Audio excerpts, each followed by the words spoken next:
At Mercy Hospital, there is another labor dispute that we're following tonight with the potential to maybe at some point have an impact locally on movie and TV show productions. The International Alliance of Theatrical Stage Employees Union, the IATSE, has been around for more than a century and yesterday voted for the first time ever to authorize a nationwide strike. Now, this covers about 150,000 film and TV crew members ranging from makeup artists to wardrobe, even studio mechanics. They want higher wages, better working hours, a safer workplace, and improved benefits.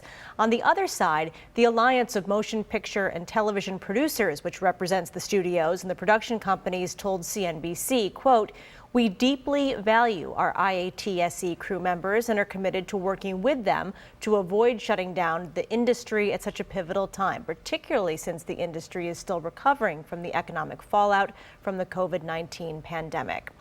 If a strike happens, the entire industry could just come to a halt. Yeah, we want to talk about that and also the potential impact here in Western New York, plus the Western New York film industry generally, as we continue to see these big Hollywood productions filmed right here in the Buffalo area. So who better to talk to right now than Buffalo Film Commissioner Tim Clark. Tim, it's always great to have you on. Buffalo-Niagara Film Commissioner, I should say. Thanks for your time.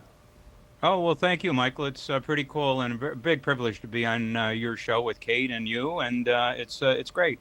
I always like WGRZ and the virtual town hall concept for sure. Well, we love seeing you here, and we want to know what we should know about this potential strike and what impact it could have on the industry here as it continues to grow, and as we continue to see some big productions come here to Buffalo.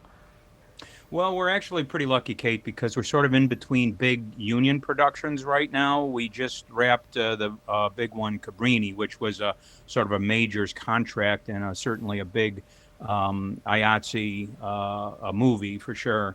What the good news that we have is, we're monitoring this very, very closely. I've been on the phone quite often with John Scardino, the upstate business rep for IATSE Local 52 in Buffalo and all of upstate New York. And we just, stay in touch and in contact, and they're back to the table, and we're hopeful to have some sort of resolution before they really, go out and stop all production. But what the other part of this, too, is that this is really affecting first and mostly the Hollywood Basics contract, and most of the stuff that's happening around here is on the East Coast contract. So it probably will be unaffected even if they do go out to strike. Yeah, we certainly hope so. And again, they've authorized a strike. They haven't actually, made the move and actually done it. But Tim, bigger picture, I want to talk to you about the film industry here locally. There's been a lot of excitement surrounding that TV and movie production studio that developers want to build on the west side over there on Niagara Street. What is the update on that? And I think people are wondering how much of a game changer that could be on top of everything else that's happening. Well, it's a big game changer, and it hopefully will bring us what we, are really envisioning to be sort of the future of movie and television production here, and that is episodic television. As you know all too well in your business, everybody, especially during the pandemic, has been watching and streaming, and everybody's consuming content now in such a different way than it was maybe even just 5-10 years ago. And so the demand for content is just never ending. And I talk to my colleagues really around the world, and I know that Apple and Hulu and a lot of the big companies and some of the smaller streamers and some of the smaller platforms are just building these stages almost everywhere around the world. And we're certainly happy to be seeing that kind of representation here in Buffalo as well. And then it's not just the one on the west side, but there's some activity in South Buffalo and a few other inquiries as well for these big sound stages. So I think the future is really bright for this industry here. And about a minute left, Tim.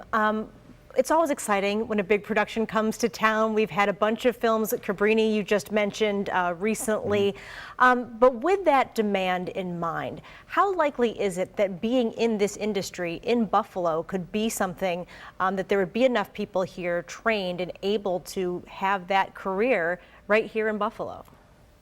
Well, if you had told me a few years ago that we'd be doing as much as we're doing now, I'd be scratching my head and being quite optimistic about it. But I have to say, Kate, that we're building crew, and we're building for the capacity and growing this crew. And I have to give my hats off to IATSE, the same people we're talking about on strike here, because they are working very, very closely with us in getting more members certified and more people with union cards in their hands, so that more people can work on these big productions that come through. And we're getting ready, we're getting poised, because we feel that when those episodic TV shows come, it's going to be for years, and it's going to be multiple episodes. So that's really just good, solid work. And this is a brand new industry, in Buffalo and Western New York and Niagara Falls and Lockport and just really all over the Western region here. And it's just good to see. It's fun to see, actually, because who would think that we've become, this photogenic, as they say in Hollywood. No doubt. It is a lot of fun. Buffalo-Niagara Film Commissioner Tim Clark, we have to leave it there. We're out of time. Thanks so much. Good to talk to you. Thank you so much. See you soon. Take care. Thank you, Tim, and thank you all for watching. We will see you tomorrow at 5:30 for another edition of the Town Hall.